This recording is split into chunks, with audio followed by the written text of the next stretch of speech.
Hi hello welcome to Puthukalam. இன்னைக்கு நம்ம சேனல்ல எல்லாருக்கும் இருக்கக்கூடிய ஒரு மிகப்பெரிய கொஸ்டினுக்கான ஆன்சர் தான் பார்க்க போறோம். என்ன அப்படின்னா, மைக்ரோவேவ் அவன் மூலமா குக் பண்ணா நமக்கு கேன்சர் வந்துருமா அப்படின்னு சொல்லிட்டு நிறைய பேருக்கு கேள்வி இருக்குங்க.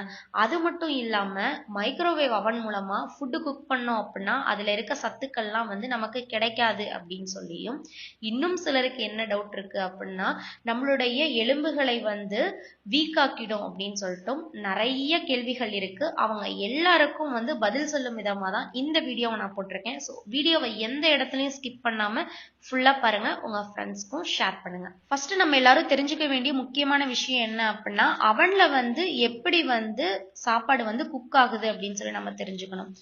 அதுக்கு ஃபர்ஸ்ட் மைக்ரோவேவ் அப்படிங்கிற ஒரு நுண்ணலைகள் தான் மைக்ரோவேவ் அவன்ல இருக்க ஃபுட்டை குக் பண்ணி நமக்கு கொடுக்கும்.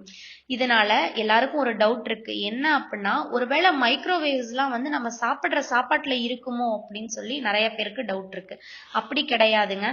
ஸ்விட்ச் ஆன் பண்றப்பதான் மைக்ரோவேவ் மைக்ரோ அவனுக்குள்ள இருக்கும். ஸ்விட்ச் ஆஃப் ஆனதுக்கு அப்புறம் அந்த மைக்ரோவேவ்ஸ் எதுவுமே நம்மளோட மைக்ரோவேவ் அவனுக்குள்ள இருக்காது அப்படிங்கறத நம்ம தெரிஞ்சுக்கணும். ரெண்டாவது விஷயம் என்ன அப்படின்னா, நார்மலா நம்ம சமைச்சு சாப்பிடுற சாப்பாட்டுல உள்ள சத்துக்கள் தான் அவன்ல சமைக்கக்குள்ளேயும் நமக்கு கிடைக்குதா அப்படின்னு சொல்லி நம்ம தெரிஞ்சுக்கணுமா?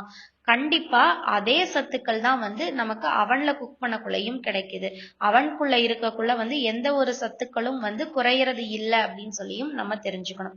மூணாவது முக்கியமான கேள்வி என்ன அப்படின்னா, கேன்சர் வருமா அப்படிங்கறதான்.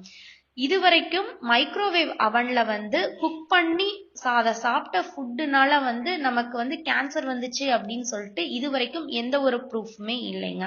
அதனால நீங்க மைக்ரோவேவ் அவனை பயப்படாம யூஸ் பண்ணலாம்.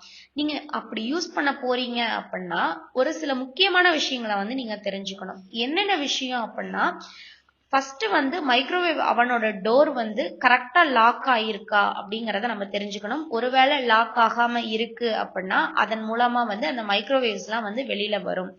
அது உடம்புக்கு ரொம்ப கெடுதல். அதை ஃபர்ஸ்ட் நம்ம செக் பண்ணணும்.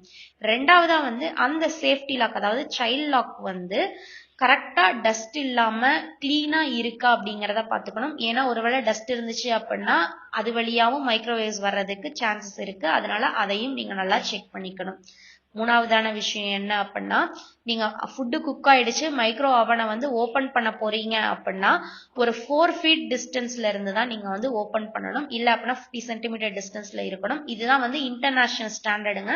இந்த ஸ்டாண்டர்ட் படி தான் நீங்க ஓபன் பண்ணணும். ஏன்னா அதன் மூலமா ஒளிக்கற்றைகள் இருந்து வந்துச்சு அப்படின்னா அதை நம்ம உடம்புக்கு எந்த ஒரு பாதிப்பையும் ஏற்படுத்திடக்கூடாது அப்படிங்கிறதுக்காக தான் அவ்வளவு டிஸ்டன்ஸ்ல இருந்து ஓபன் பண்ணணும் அப்படிங்கறதையும் சொல்றாங்க. இப்படிதான் மைக்ரோவேவ் அவனை நம்ம யூஸ் பண்ணணும். இதை எல்லாரும் உங்க ஃப்ரெண்ட்ஸ் அண்ட் ரிலேட்டிவ்ஸ்க்கு ஷேர் பண்ணுங்க.